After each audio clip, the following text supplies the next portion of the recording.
My name is Daisy, and at 30 years old, for my daughter's 7th birthday, we walked into cake, balloons, and a huge banner that said, "Congrats, Tyler." My sister had turned it into a party for her son.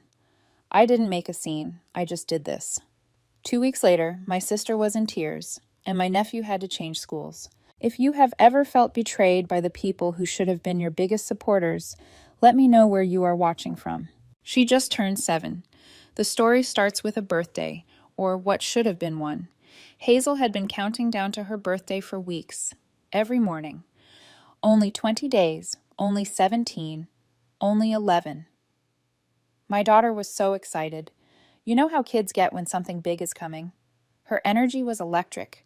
She had a whole vision: glitter cupcakes, pink and teal balloons, a unicorn pinata. We even sat down together and made a full wish list: colors, games, decorations, food. I sent it all to my sister Brianna, because here's the kicker. Brianna insisted on throwing the party.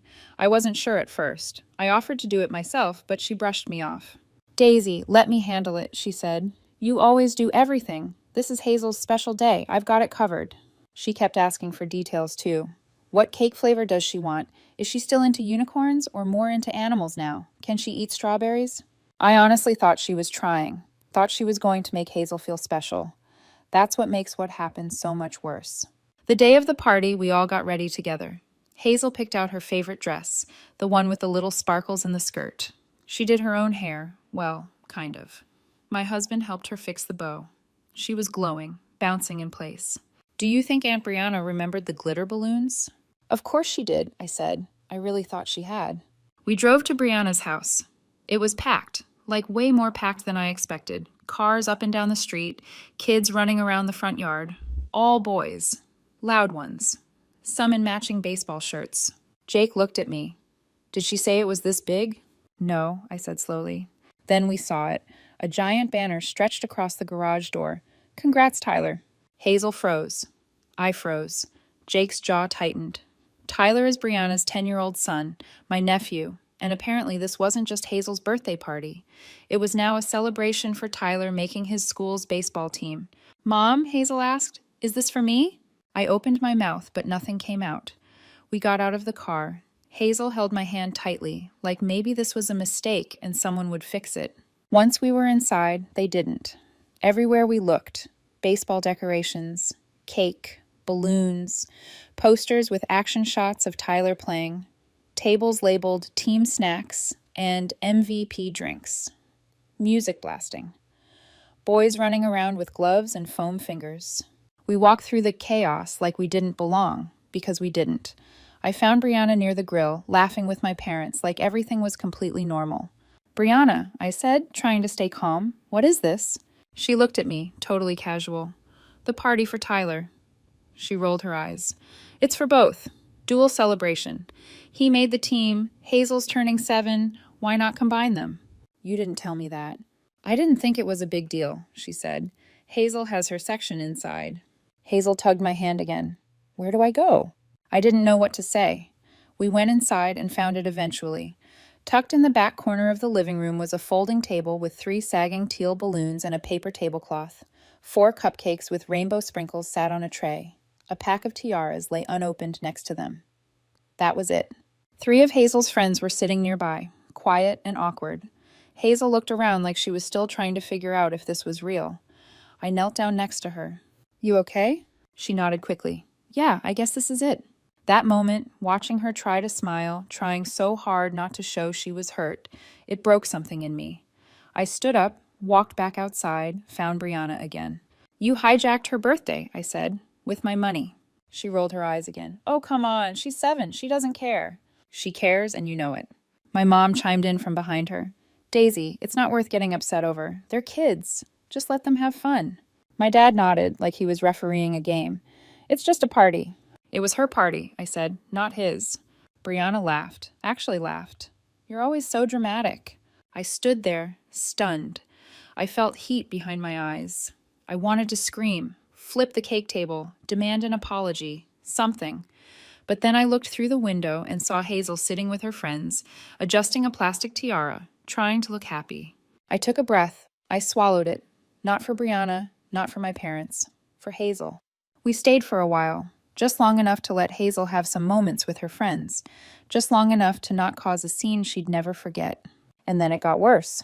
Tyler stormed in with a group of boys, sweaty from whatever game they were playing outside. He looked at Hazel's table and smirked. "Oh, look at the princess corner," he said. "Is this a tea party or something?" The boys laughed. Then one of them tossed a ball across the room, too hard. It bounced off the edge of the table and hit Hazel right in the chest. She gasped and dropped her cupcake. Tyler grinned. "Oops. Better luck next time." Jake stood up immediately. "We're done," he said quietly. I nodded. We gathered Hazel and her friends. No goodbyes, no drama, just walked out the door. No one stopped us, no one apologized, not even Brianna. In the car, Hazel whispered, "Was I bad?" "No, baby," I said. "You were amazing." "Then why didn't they sing for me?" I didn't answer. That night, after she was asleep, I checked my bank account. Every expense, every balloon, every tray of food, every poster with Tyler's face was charged to my card. $2,653.07. I stared at it for a long time, not angry, not shocked, just clear. I texted Brianna one word: call. I was done. The day after the party, I dropped Hazel off at school, came home, and stared at the fridge for 15 minutes. Not because I was hungry, because I didn't know what else to do with my body. I just pulled off the gentlest walkout of my life. No drama, no meltdown, no tears. But inside I was vibrating. I'd seen that number, 2,653.07, sitting on my card like a punch to the throat, and I knew that was it. No more being the quiet one. No more being the understanding sister. No more being the idiot. But if I was going to explain how we got here, you need to understand something. This wasn't new. It wasn't sudden. It was just the worst version of a pattern that's been going on for years. Brianna has always been like this. Growing up, she knew how to charm everyone in the room. Parents, teachers, random neighbors. She cried pretty. She apologized big. She had a way of making her drama feel urgent, like the world might collapse if she didn't get her way. Me, I was the opposite. Quiet, soft-spoken, always afraid of upsetting people. We grew up, but the roles stayed the same. She had Tyler at 23. I had Hazel 3 years later. From the beginning, it was obvious she saw parenting as a performance. Tyler had themed birthday parties before he could walk, custom onesies, baby yoga, that kind of mom. And every time things got tight financially, she called me. "I'll pay you back next week. Just cover it, and I'll send it back on Friday. It's just for Tyler's gymnastics registration. Oh, and can you Venmo me for the birthday deposit?" I didn't even realize how much I was sending her until I checked one year during tax season and saw the transfer history. Thousands. Spa days. Gift cards. Online orders. I paid her rent once. She said she was between jobs that month. She posted pictures from a decompression retreat. Jake warned me a few times, but I'd always say, "She's family. What am I supposed to do? Let Tyler miss out on everything?" Now I knew the answer. Yes, I was.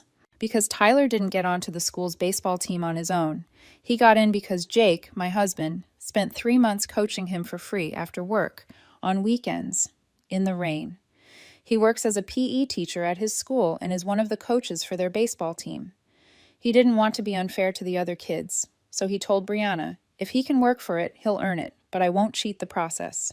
Brianna pouted, said something about supporting family, but Jake stuck to it and Tyler showed up.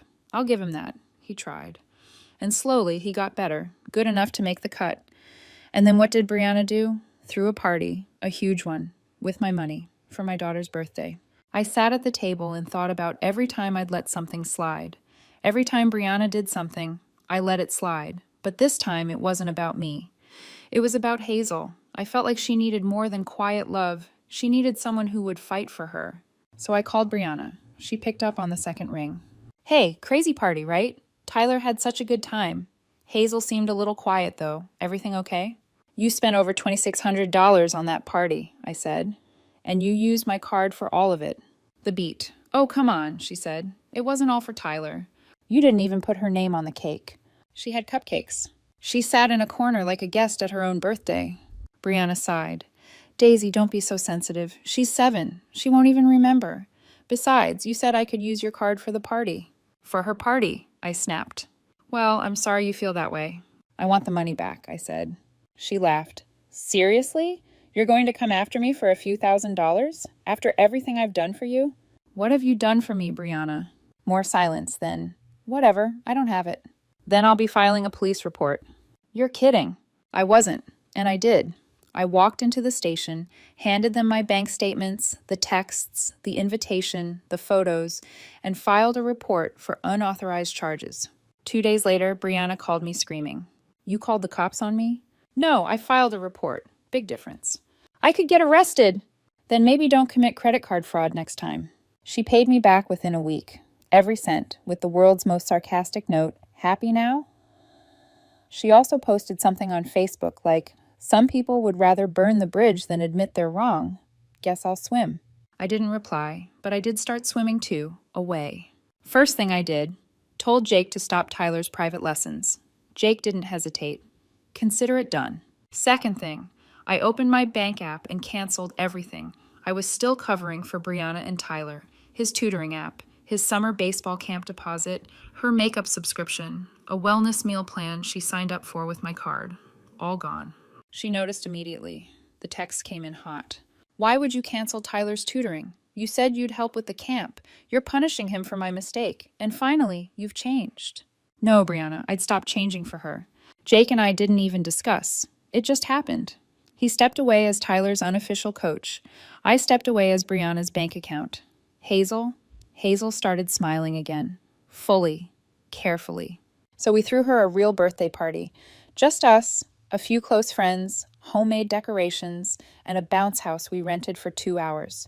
She picked the playlist herself, and this time she got her own cake with her name on it, in glitter. Brianna wasn't invited, but she still found out. Sent me a text. So now you're excluding us. Real mature. Followed by, Tyler's really upset. This whole thing has affected him so much. Yeah, Hazel cried herself to sleep on her birthday. I didn't reply, but I could feel something shifting. Tyler had always walked around like he owned the world, but now, without Jake's help, without my support, and with Brianna running out of people to blame, the cracks were starting to show. Something told me this wasn't the end of it, not even close. It started with a whisper, not a literal one, more like the kind of quiet shift that makes the air feel wrong before anything actually happens. Hazel began dragging her feet in the mornings. Her sparkly hairband stayed in the drawer.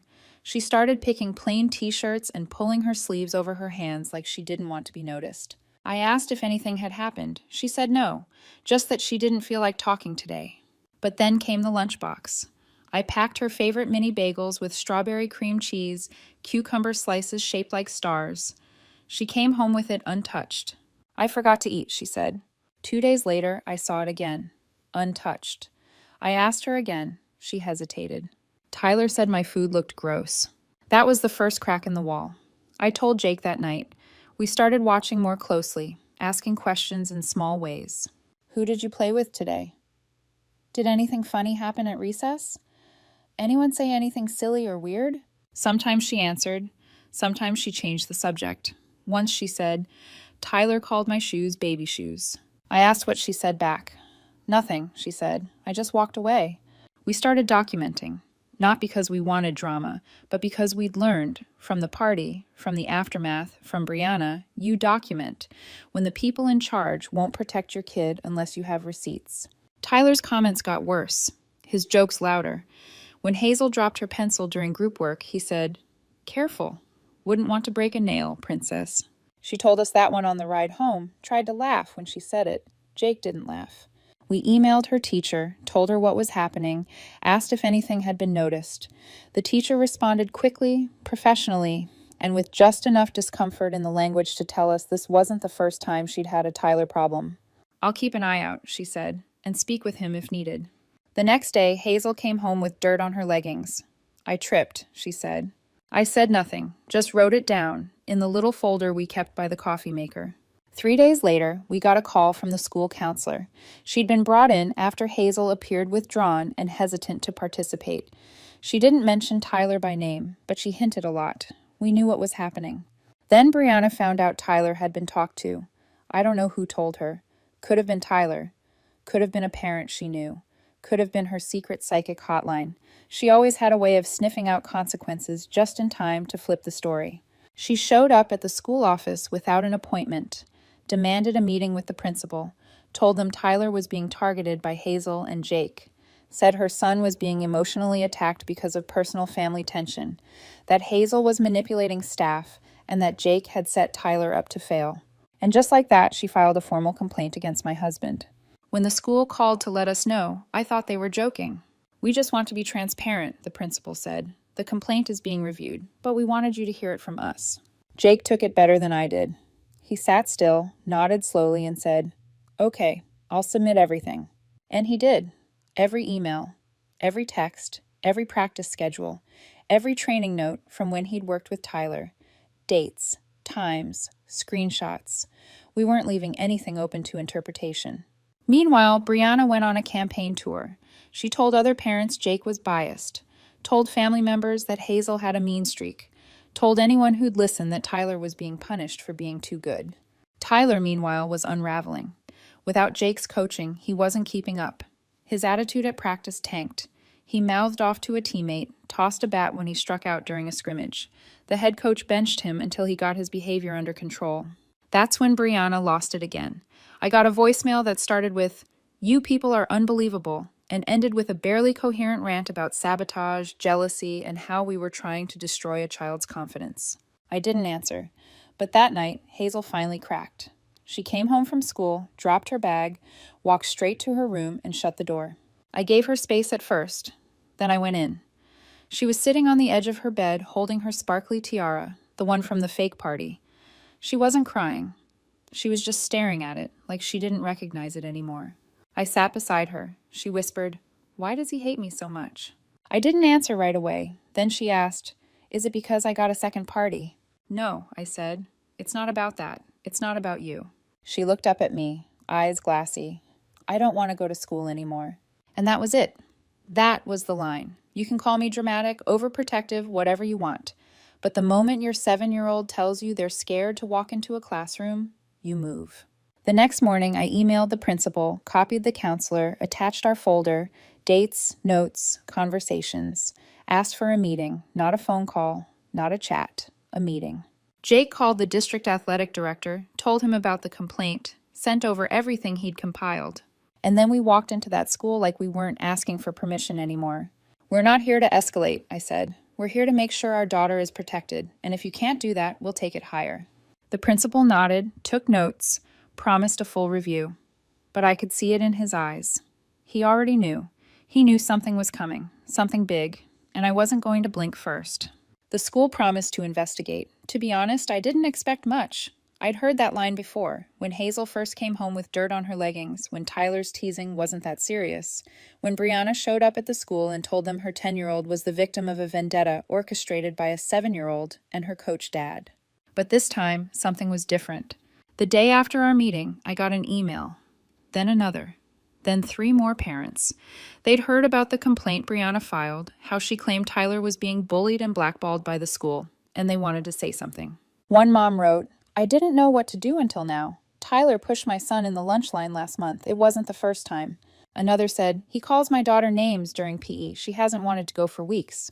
A third included a screenshot of a group chat where Tyler wrote, "Hazel's such a crybaby. I bet her mom tattles for her." So no, this wasn't new. It was just the first time someone had called it what it was. The school's tone shifted fast. The principal sent an official notice. The investigation into Brianna's complaint was complete. Jake had done nothing wrong. No coaching bias, no misconduct, no retaliation. They appreciated his cooperation. The subtext was clear. "Sorry we ever doubted you." But Tyler, that was another story. The school had documentation now. Witnesses, multiple reports, records of disruptive behavior, bullying, and disrespect during class and on the field. They called Brianna in. This time it wasn't a discussion. It was a disciplinary review. And Brianna, true to form, showed up with fire in her veins. She accused the school of character assassination, said Hazel had manipulated the staff, claimed the teachers were all in on it. She even had the audacity to say Jake deliberately sabotaged Tyler's sports future to get revenge for a birthday party. The principal, God bless him, sat there like a stone. He didn't argue, didn't raise his voice, just waited for her to run out of steam. then slid the folder across the table, pages of complaints, printed messages, incident reports. Brianna went quiet for maybe 5 whole seconds. Then she said, "This is a conspiracy." The school didn't suspend Tyler that day. They expelled him. They called it involuntary transfer due to escalating behavioral issues, which is a very professional way of saying, "You're not welcome here anymore." Brianna lost it. She screamed in the office, refused to leave, said she'd take them to court, said we destroyed her son's life, said Hazel was a manipulative little brat. Jake and I weren't even there. We heard all of this from the office secretary, who called us later and said, "We're so sorry, this isn't what we wanted." But honestly, it was what we wanted. Not the chaos, not the yelling, not the spectacle, just accountability. For once. Tyler had to switch schools. Not far, just the next district over, but far enough that he wouldn't be riding the same bus. Far enough that Hazel could exhale again in the morning. And Brianna? Well, without our financial help, things started falling apart. We'd already canceled the tutoring, the sports camp, the streaming subscriptions she never paid for. But now she had to cancel the new uniform order for Tyler's travel team. She had to pull him from his art class. And the spa trips, gone. She started picking up extra shifts at her part-time job. She told people it was by choice.